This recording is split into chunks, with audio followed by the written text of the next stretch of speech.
Perkembangan ilmu pengetahuan dan teknologi pengamatan pada 5 abad lalu membawa manusia untuk memahami benda-benda langit terbebas dari selubung mitologi. Galileo Galilei dengan teleskop refraktornya mampu menjadikan mata manusia lebih tajam dalam mengamati benda langit yang tidak bisa diamati melalui mata telanjang.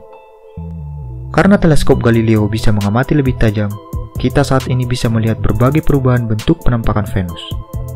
Penalaran Venus mengitari matahari makin memperkuat teori heliosentris, yaitu bahwa matahari adalah pusat alam semesta, bukan bumi, yang sebelumnya digagas oleh Nicolaus Copernicus. Kita juga saat ini mengetahui seberapa lama periode suatu planet mengitari matahari.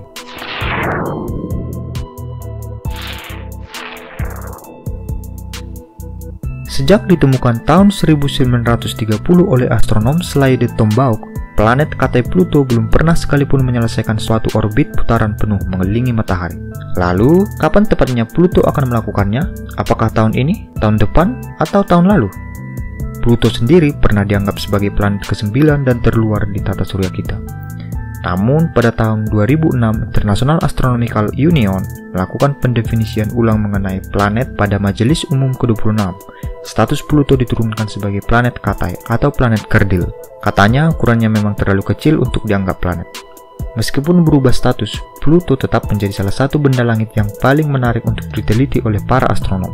Selain memiliki orbit yang sangat jauh dalam mengelilingi matahari, dan juga Pluto memiliki periode orbit yang sangat panjang. Pluto juga memiliki orbit yang paling eksentrik dari benda langit manapun di tata surya.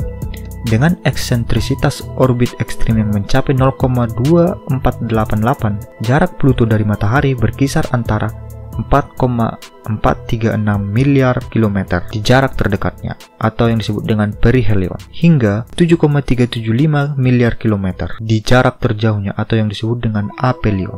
Sementara itu, jarak rata-rata atau sumbu semi mayor dari matahari adalah 5,906 miliar kilometer. Di perihelionnya, Pluto bisa memotong atau melintasi orbit Neptunus. Peristiwa orbital ini terjadi setiap 500 tahun sekali. Orbit kedua anggota tata surya ini juga menempatkan mereka dalam resonansi rata-rata 2:3, yang berarti bahwa untuk setiap 2 orbit yang dilakukan Pluto mengelilingi matahari, Neptunus sudah melakukannya 3 kali.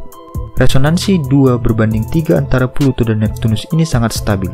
Terakhir kali siklus ini terjadi antara tahun 1979 hingga 1999, ketika Neptunus jauh dari matahari daripada Pluto.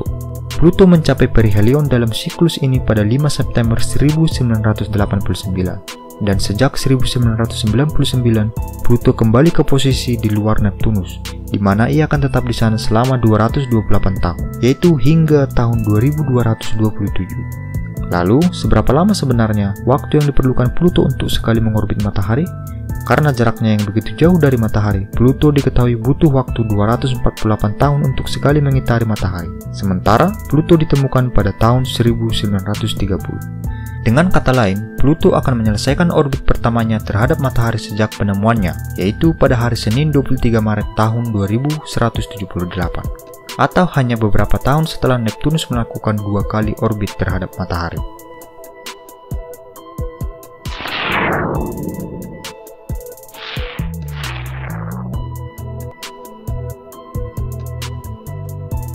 Setelah mengetahui kapan Pluto akan menyelesaikan satu putaran penuh terhadap matahari setelah penemuannya oleh manusia, barangkali tahun 2178, teknologi manusia sudah sangat canggih, dan fenomena ini dapat kita saksikan dengan sangat baik melalui teleskop-teleskop super canggih pada saat itu.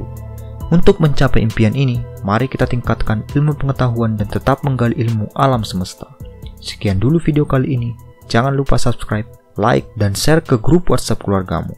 Dan saatnya mengatakan, Eureka!